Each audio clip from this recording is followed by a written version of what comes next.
के नो आप? मेरा नाम सुल्तान कुमार है। मैं सांसिया तले से हूँ। और जो मेरे दो भाई थे निमल गांव से, वो मेरे काका के लड़का भाई लगते हैं। के घटना घटित हुई कल? ये दिनांक 12 तारीख की सुबह की घटना है। एक कोई थाना राम कर ठेकेदार है जो सांजटा गांव से बताया जा रहा है वो उन्होंने श्रवण पुत्र रामलाल और कमलेश पिताजी का नाम पोकर राम, इनको कॉल करके बताया। एक उनके साथ में सुजाना राम था, उनको कॉल करके बताया कि सांजटा गांव के पास में दो दुकानों पर कोई कार्य चल रहा है और वहां जाल गूंथना है और आरसीसी का काम है, आप काम पर आ जाओ।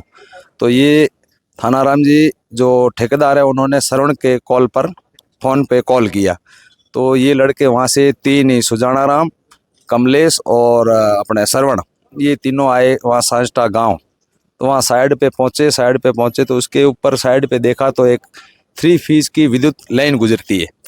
तो उन लड़कों ने बोला कि ठेकेदार जी ऊपर लाइन है तार की और इसके अंदर करंट है और ये लिफ्ट अगर ऊंची करेंगे तो क्या पता इसके अंदर करंट आ जाएगा। तो ठेकेदार ने बोला आज लाइट कटौती है और लाइट कटवा दी है और ये आप काम कार्य चालू कर दो। अपने 2-2.5 घंटे का कार्य है और ये कार्य पूरा हो जाएगा। उसके बाद में लाइट आज 4 घंटे का शटडाउन है और हमने बात कर रखी है, लाइट कटवाई है। तो उस ठेकेदार ने क्या किया कि हमारे सांसी समाज के जो कमलेश, श्रवण और सुजाना राम, इनको तीनों को नीचे रखा और जो ठेकेदार थाना राम, एक उसका भाई था और 2 एक अन्य और थे, वो ऊपर चढ़कर उन्होंने रस्सा पकड़ा प्लास्टिक का और इन लड़कों को नीचे जहाँ करंट वो डोली थी लोहे का जो सरिये थे, उनको एंगल को पकड़ा के इनको नीचे से खिंचवाया। जैसे उन्होंने रस्सा खींचा, ऊपर तार थी वो टच हुई, इनको करंट आ गया। जो सुजाना राम था उसका ये हाथ लगा हुआ था तो उसको करंट आया, जैसे उसने छोड़ दिया और 2 बच्चे थे वही सुलझ गए। तो ये एक मैं आपके मीडिया के माध्यम से कहना चाहता हूँ कि जो अपने ठेकेदार की लापरवाही से हमारे जो 2 लाडलों ने आज जान गंवाई है। हमारा सांसी समाज आज शोक की लहर में है, सभी बाड़मेर जिले के। जो आज हम कल 12 तारीख से यहाँ पर मुर्दा मोचेरी के पास बैठे हैं, तो उस ठेकेदार ने क्या किया, जो कल वहाँ से ये करंट लगने के बाद वो ठेकेदार यहाँ उनको अफरा तफरी में लेकर गाड़ी से आता है बाड़मेर आने के बाद में उसने क्या किया, हॉस्पिटल के अंदर जब वहाँ लाया तो उनको डॉक्टरों को दिखाया या नहीं दिखा, वो रुका या नहीं रुका, तो उन बच्चों को लावारिस हालत में डालकर तीनों को छोड़ के वो यहाँ से फरार हो गया। तो हमने पीछे फ़ोन लगाया, इधर लगाया उधर लगाया, तो कोई हमारी सुनवाई की नहीं। बच्चे कहाँ हैं, कैसे है, क्या नहीं। तो कोई गांव से वहाँ से वापस जानकारी आई कि बोले ऐसे ऐसे बच्चों को करंट लग गया है और ऐसे ऐसे गाड़ी में लेके गए, आप कहीं नज़दीक हो तो वहाँ पहुँचो। तो फिर हम यहाँ आए, तब तक ठेकेदार यहाँ से फरार हो चुका था और हमारे बच्चों की जान चली गई है। ठेकेदार की बहुत लापरवाही है, आज हमारा समाज बहुत नीचे चला गया। इसके जो श्रवण परिवार में कमाने वाला कोई बचा नहीं। इसके बाप की पहले डेथ हो गई थी एक्सीडेंट में, 2 भाई पहले गुजर गए थे।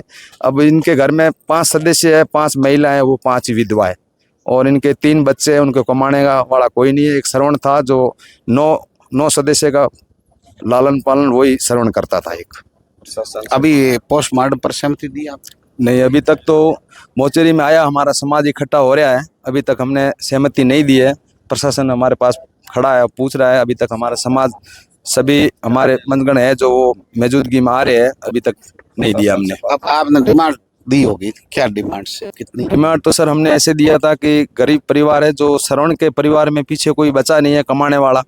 अब वो महिलाएं कैसे लालन पालन करे, अब 4 बच्चों का वो कैसे पोषण करेगी उनको। एक तो प्रशासन से हमने निवेदन किया था कि एक उनको सरकारी नौकरी और 1-1 करोड़ रुपए की सहायता आर्थिक दी जाए ताकि उस परिवार की जिंदगी आगे बढ़ सके। नहीं दिए, परिवार बहुत 100 साल के लिए नीचे चला गया। इस परिवार में कोई अब कमाने वाला है नहीं। और जो वो कमलेश है, कमलेश एक 21 वर्ष की आयु में जाता है तो उसके माँ बाप में क्या बीती होगी।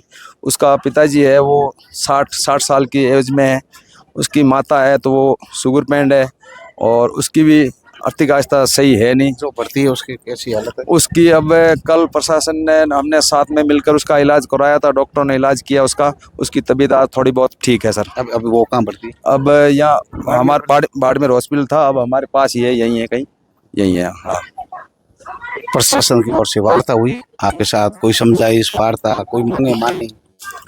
सर आए थे हमारे पास श्रीमान जी, तहसीलदार जी, एडीएम साहब, डिप्टी साहब जी, सभी तहसीलदार जी सब आए थे, उन्होंने हमको बताया जैसे कि जो सरकारी योजना में है जो लाभदायक जो 5 लाख रुपए बीमा योजना के वो मिलेंगे, और एक घरेलू टाँका शौचालय और बच्चों का पालन पोषण के लिए, यही उन्होंने आश्वासन दिया। और तो सर हमको कुछ दिया नहीं अभी। सरकारी योजना का जो था वो हमको सभी बताया, और हमको और कोई आर्थिक सहायता हमको किसी ने कुछ ना बताया अभी तक ना। अभी आप मान रहे हैं कि नहीं मान रहे, मांगे सहमति बन रही है? अभी तक हमारी सहमत नहीं बनी है सर।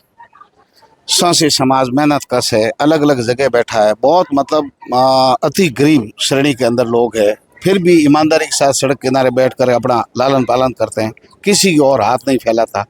इतनी बड़ी घटना हो गई, दूसरे लोग, राजनेता, सरकार कितनी गंभीर है आपके प्रति। यही घटना दूसरे समाज में होती तो क्या स्थिति है, आपके समाज में घटित हुई तो क्या स्थिति है?